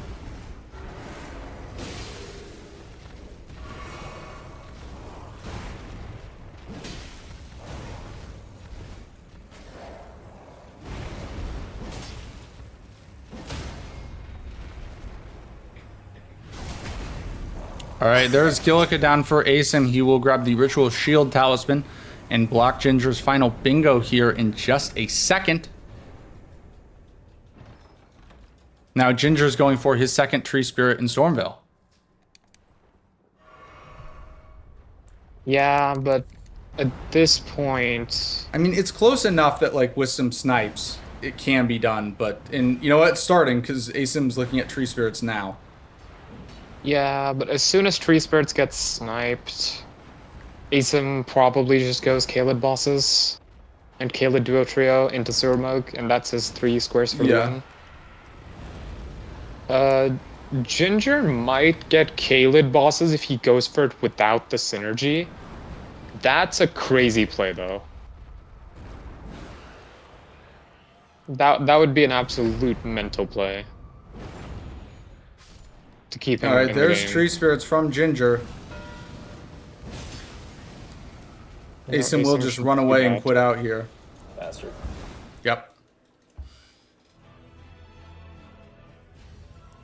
So yeah, we got a 10-9 game. Ginger is definitely behind, especially with Asym having prio on Sewer Moog, but still very manageable. I think Ginger here is going to be going for Remembrance, kill a Remembrance boss with a Remembrance weapon, upgrading the Axe of Godfrey 2+4, and has to be going for Radahn. And I mean, this is his way back into the game. He will be relying on Asym dying a little bit, but Yeah. Asym here seems to be going for duo trio bosses in Kaled, making his way toward either the Pumpkinhead duo or the Clean Rot Knight duo. They are right next to each other. probably both. It'd be both. I'd rather pivot back for Nox, I think. I could see that. Nox is Nox is probably faster and easier than Clean Rot.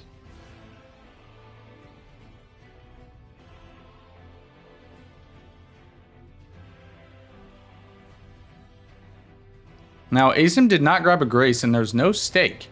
So, if he does die, there'd be a long run back. You know, there was a very funny play in hindsight on this board, of course only in hindsight, that you could have killed Godric with a fist and then doubled up on the Colossal. Yeah. And, Asym misses the opener and just decides to quit out there. It's really important that you get the stagger on the first Pumpkinhead right away. The way you do this fight is you want to just nuke the first Pumpkinhead as fast as possible. And he's almost nuked. It's going to take a little bit. Like an R1 or 2. R1. Yep, that And does it. there we go. And he has to fight one Pumpkinhead, which is one of the hardest bosses in the game. So he has to be careful.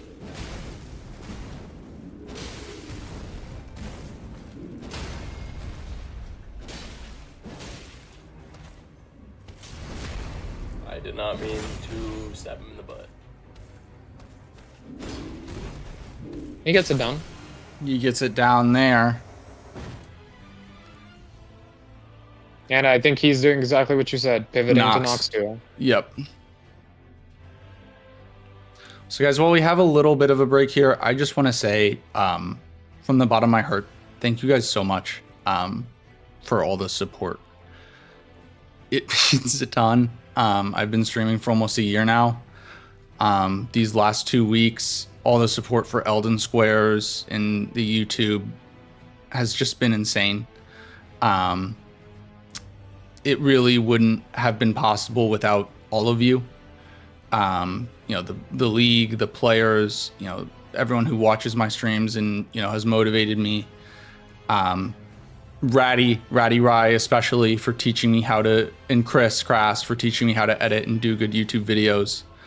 I just appreciate the hell out of you. And also, you know, I want to specifically thank you so much for everyone watching on YouTube as well. I mean, I know I have a bit of a channel starting, but you know, I used to stream on Twitch to like 1 viewer for months before I started getting actual viewership. So the fact that we have had, you know, in the over 10 viewers basically the whole time is just incredible. Thank you guys all so much. I really, really appreciate the support. Anyways, Asym here fighting Fighting the Nox duo, fun to watch. Thank you so much for the bits.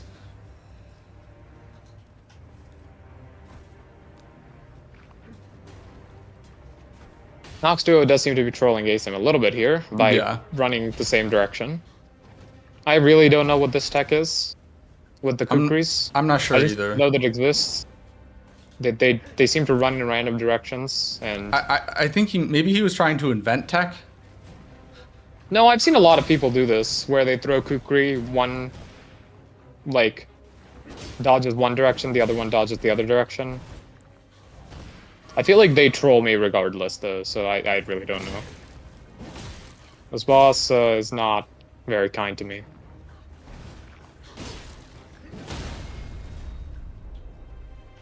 All right, gets the first knocks down, and just one more, and he will claim the duo trio square. Additionally, this will be his 4th Kayla Dragon Barrel boss.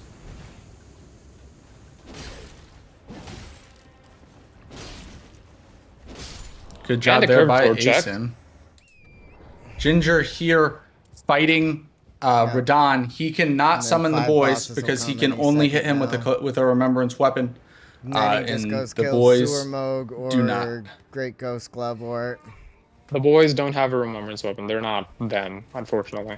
I also think so. It looks like Asym here is going to be going for Falling Star Beast as his final Kaled boss, or not. I would like that play because the Falling Star Beast drops a Somber 6, so you could go ahead and upgrade to a Somber 6 for Sewer Mode.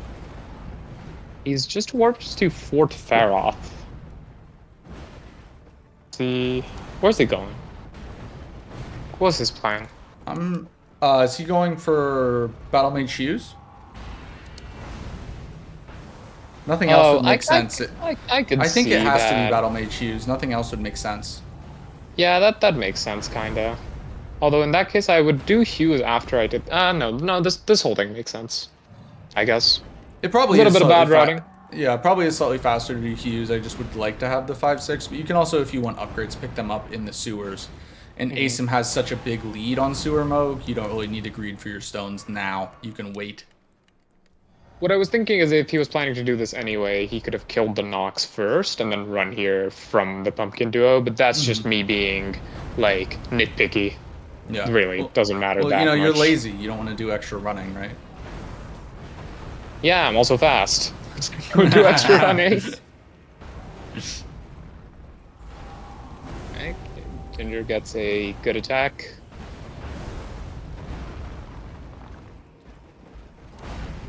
Oh, Gets his bubble caught there, finally but has the bubble.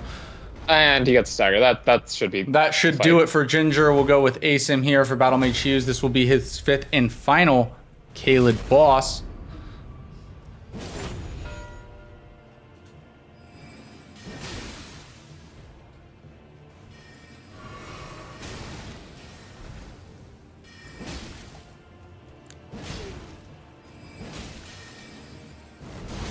Oh, he got smacked.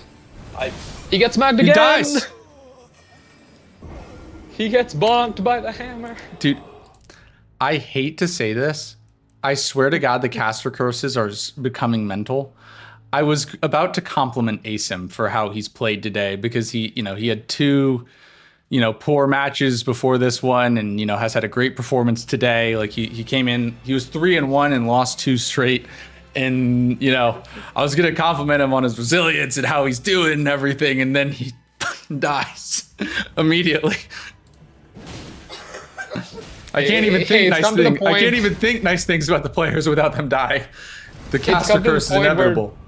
It's not even you anymore. It's anyone who's casted with you. Yes. Or anyone who's watching the game can cast or curse. Yeah. Like, just the game earlier, like, Seljas was going for Barefist only, and we were in voice chat, and Harv was like, oh, imagine he dies here at the end of the fight. 1 second later... Ginger is trying to Seljas catch up on died. Kayla Dragon Barrel BBK. bosses, but it will It's not too be late. enough. It is too late, yeah. It's very unfortunate. Yeah, this is This is I think tough. if you're Ginger here, you pretty much have to count on an incident, right? Is Asym double prepping and going for bell bearings? My man. Nope, he decides not to. Aw. Fuck. Helios is the double prep king. You just double prepped it. I swear at this point, he just double preps because like he will double prep when he really doesn't need to double prep. He'll be up 12-6 and be like, all right, I need to prep 2 squares, which to be fair is the correct principled way to play, right? But it's just like, come on, man. Like, I think you can greed a little bit. I almost lost a game today to double prepping. Yeah. Almost. I haven't quite been caught on it yet, I think. It will happen.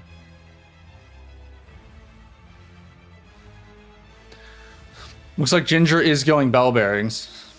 I think the idea for Asym there is that he has definitely killed DTS, whereas Ginger probably hasn't. Yeah, and you know, I'm sure Asym's pretty comfortable with Sewer Moog, but I will say Sword of Milos is not a great weapon for him because Sewer Moog is immune to all status and pretty tanky. Yeah, I mean, at the end of the day, it is just Sewer Moog. He will definitely get it down. Knock on wood. He will definitely get it down. Asym proceeds to die to Sewer Moog for the next 15 minutes. Ginger comes back and wins. We've seen it happen before. But that was not Apostle, with Sewer Moog. though. That was with Apostle. Yeah. Apostle is a different story. Nobody understands that guy. You'd think someone understands that guy, and then they don't. Helios double preps every aspect of his life. True. Yep. I normally lose in real life, though. I do win in the video game, which is why I like the video game. Fair enough. Hey, if you win this league, you'll win real money, so that's kind of like winning in real life. Yeah, I guess. Yeah, there is prize money. It's not as much as the boys deserve, but $300 to first, $200 to second, and $100 to third.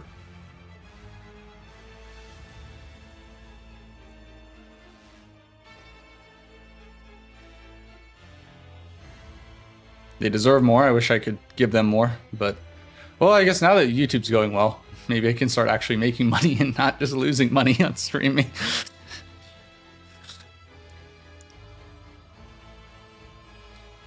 Well, YouTube needs to keep going well. Yeah, that's true. You better get on that grind so you can host more events for me to win. Helios double preps YouTube chat. Goated YouTube chat from Well. Helios double preps tying his shoes to conceal info.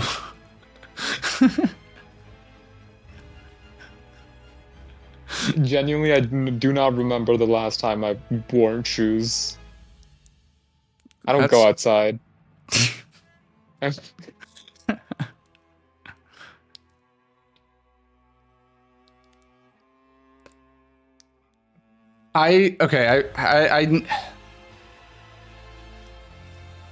SFP, in regards to donation, I need to do homework. I might do that after today to see if we can get something set up for a donation. I need to be careful because I'm American, so like I don't know how it's unfortunately due to our tax stuff, not as simple as like, oh, you just donate here and like, you know, I give them the money, right?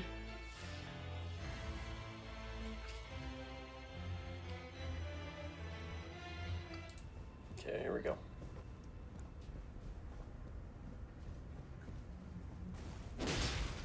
This is sewer mode for the game. Not the best damage. It is yellow though, so it's doable. Rule.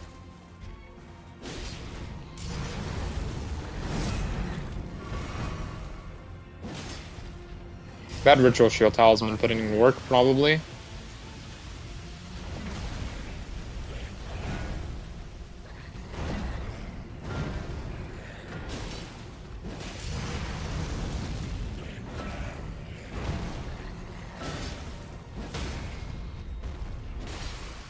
Nice stun.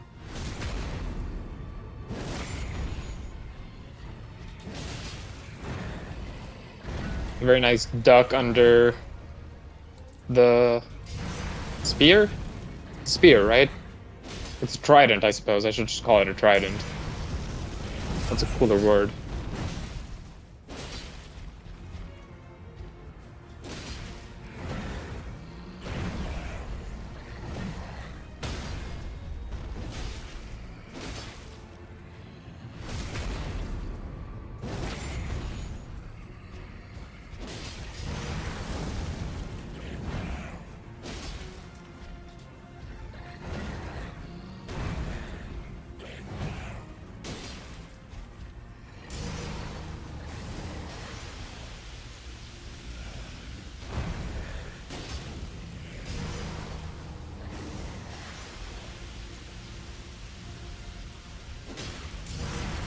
Ginger's walking into the Watchdog to finish bell bearings, but it's not going to matter, at least for the outcome of the game.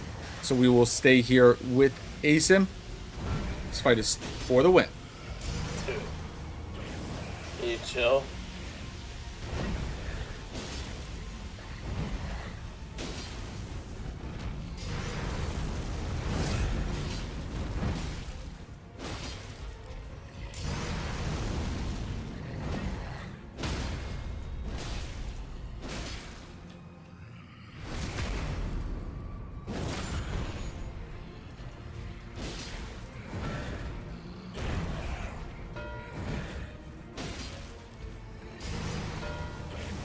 Asym sees the mark there.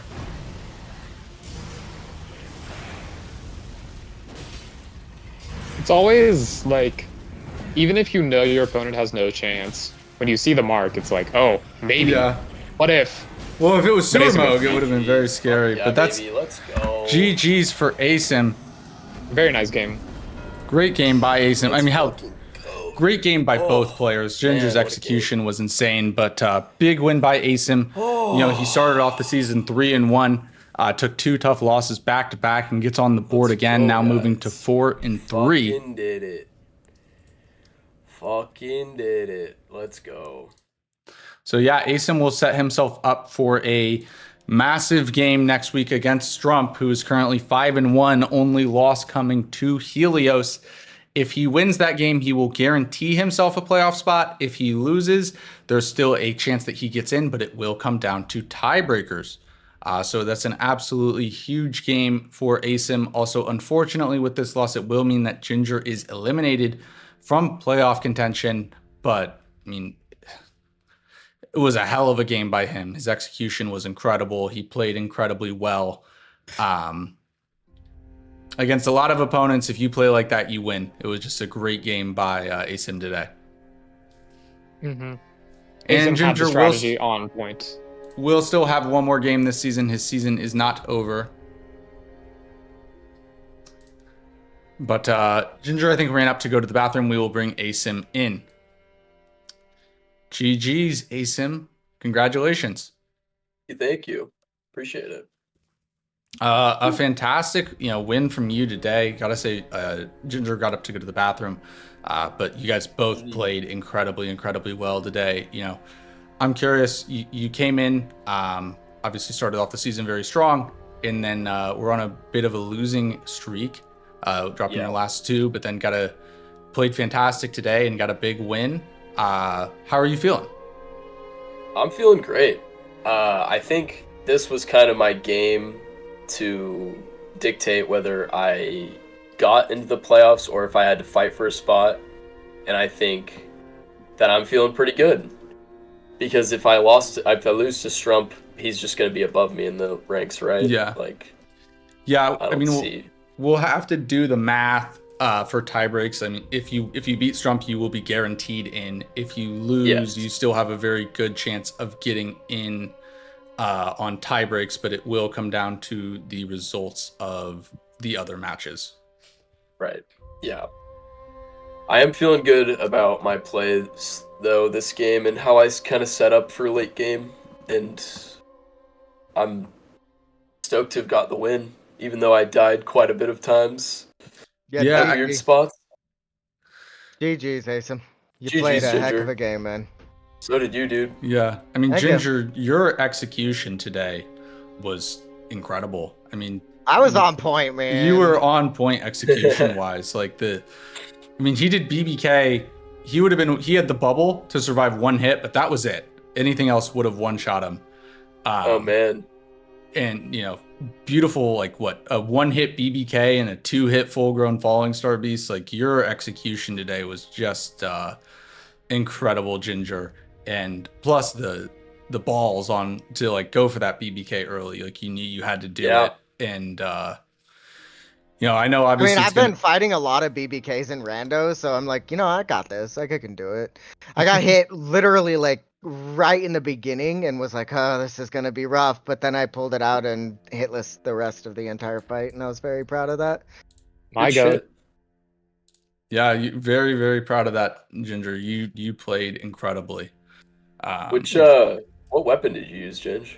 I was using Troll's greatsword or colossal weapon for pretty much the entire run. Um, and then Oh I, dang. in the end, used Godfrey's axe. Yeah. Okay. I killed Yeah, I Radon with it, so I'm happy about that. good shit. Yeah, I was thinking that you killed Radon right then and there because I was also kind of worried though if you did go into Academy to set up Rykard maybe. I mean, I Like had if you killed full-grown Radon with it. Falling Star Grace, so I would have just gone through the front door. yeah. Oh yeah, that's actually so true. I didn't even think about that. Well, Ginger, I want to give you an opportunity here. First off, I want to say to both Twitch and YouTube, I put everyone's Twitches as well as the link to join the Zero Scratch Discord, where we host these events, including Elden Ring or not Elden Ring, Elden Squares, and Ginger's Rando Ring event that is coming up very soon. And I would love to give him the floor so he can tell you a little bit about it. Appreciate it. So, as he said, I host the Rando Ring. It is a league that I created specifically for just rando racing and just having fun with friends to be able to do these types of races. We've been doing a lot of 2v2, so I'm expecting, I'm going to leave it up to a vote, but I'm expecting that this tournament will end up being a 2v2 format.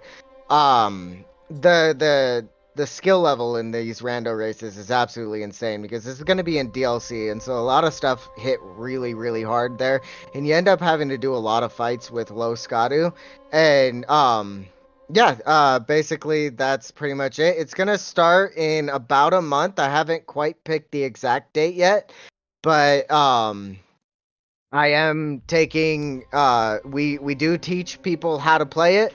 We've got coaches and everything, just like in bingo, where any new players, if you guys want to come in and learn how to play rando racing, bingo, anything like that, join the Zero Scratch community. It's an amazing community with a lot of amazing people.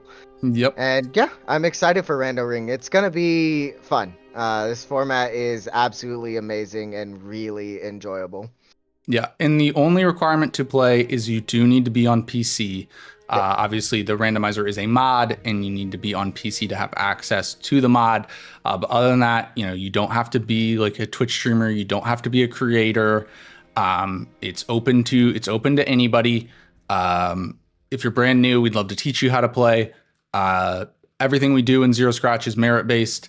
So when it comes to these events, winning or just qualifying and doing well, the only thing that matters is that you can play. Yep. But yeah, thank you so much, gentlemen. Ginger, thank you very much. I got to say, obviously, unfortunately, I think with this loss, you will be eliminated from the playoff contention. But, excited for your game next week. I love watching you play. I think you're one of the most exciting players to watch in the league. Appreciate it. You're so aggressive. You always make the play to try to win, and you just appreciate the hell out of you, man. Looking forward to calling your game next week, and just congratulations on a great season, and appreciate watching you, man. Also, again, Thank you. I just linked Ginger's Twitch. Make sure to follow him. He's a great streamer, as well as Asym and Helios. Please follow them as well. If it's okay, I'd like to say just one thing. Yeah, of course. I am out of the playoff contention, but I want everybody to know, like, I did much better in this than I thought I would. I came into this season expecting to go like 0-8, not winning anything, not really feeling like I deserved to be in the Golden Order. I did amazing in the Crucible last season, but I still felt as though my level of gameplay wasn't Golden Order quality.